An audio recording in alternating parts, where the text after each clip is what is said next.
Olá pessoal, sejam todos bem-vindos ao canal. Eu sou a professora Elcimara e a partir dessa aula de hoje nós vamos iniciar o estudo do processo de cicatrização da ferida.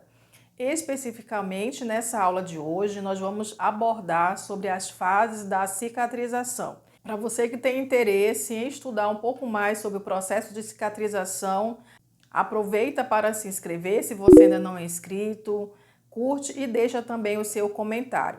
Então vamos lá, eu convido vocês a ficarem comigo nessa aula de hoje para a gente estudar um pouquinho sobre as fases da cicatrização da ferida.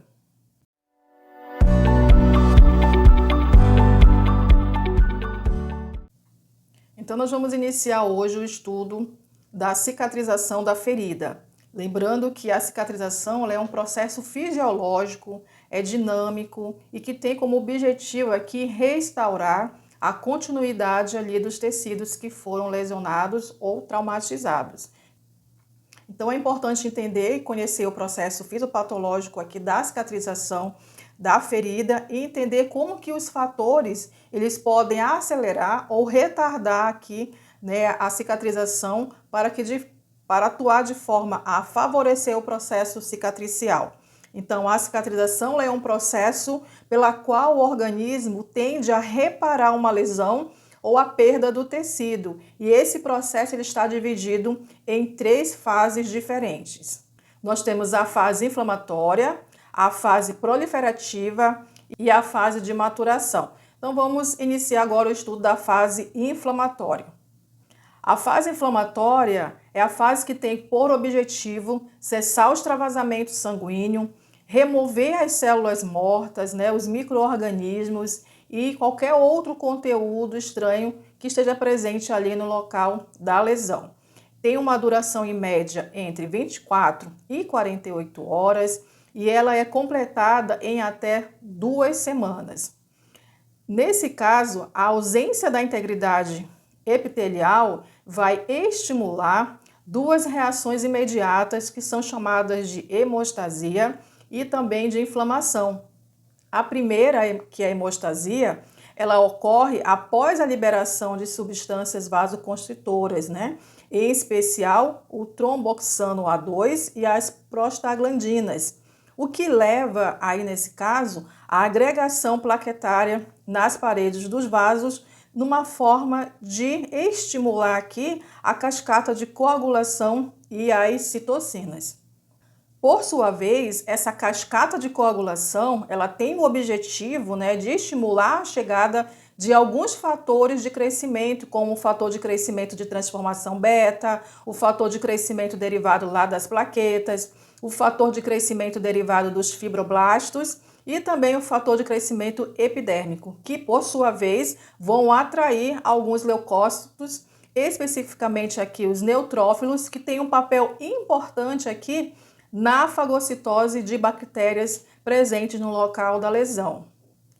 Então, a partir da vasoconstrição, que dará lugar à vasodilatação, que é marcado aqui pela presença de algumas substâncias vasodilatadoras, no caso, as cininas, a histamina, a prostaglandina e os leucotrienos, levando à migração de mais neutrófilos para fazer o processo de quimiotaxia para o local da lesão. Com a vasodilatação, a ferida ela já se apresenta aqui, os sinais clínicos clássicos da inflamação, que nós temos o calor, o rubor, o edema e também a dor.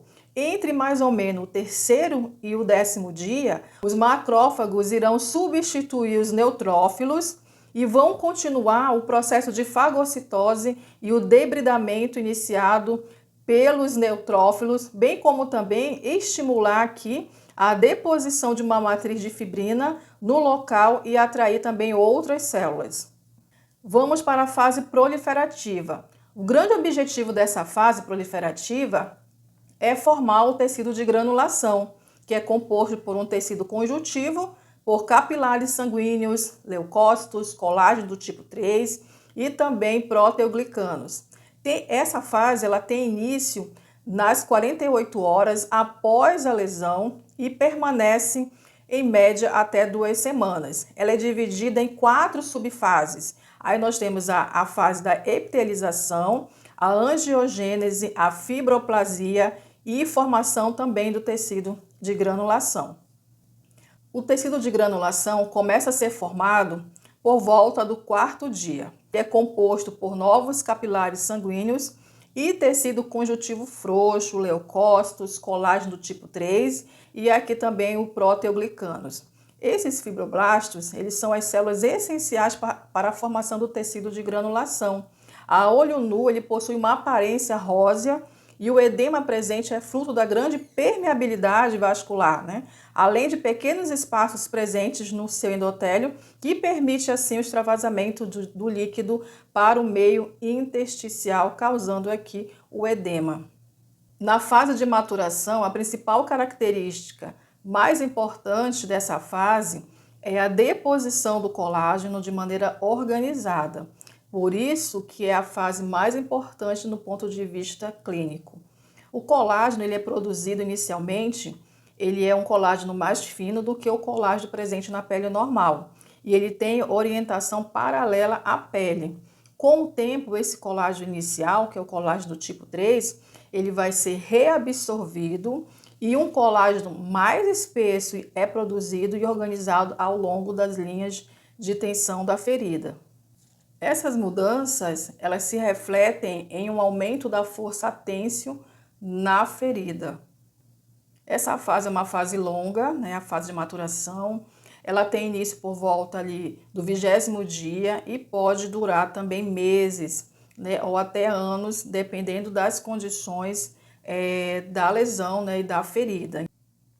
Para você que ficou até o final dessa aula, muito obrigada. Espero que vocês tenham gostado desse conteúdo. Lembrando que nós teremos outras aulas ainda que irão tratar sobre o processo de cicatrização da ferida. Então, aproveita, se inscreve, você que não é inscrito no canal, que aí você vai receber as nossas aulas. Não esquece de ativar também o sininho de notificação para você ser comunicado quando as nossas aulas forem postadas. E deixa também o seu like, o seu comentário e aguardo vocês então na nossa próxima aula.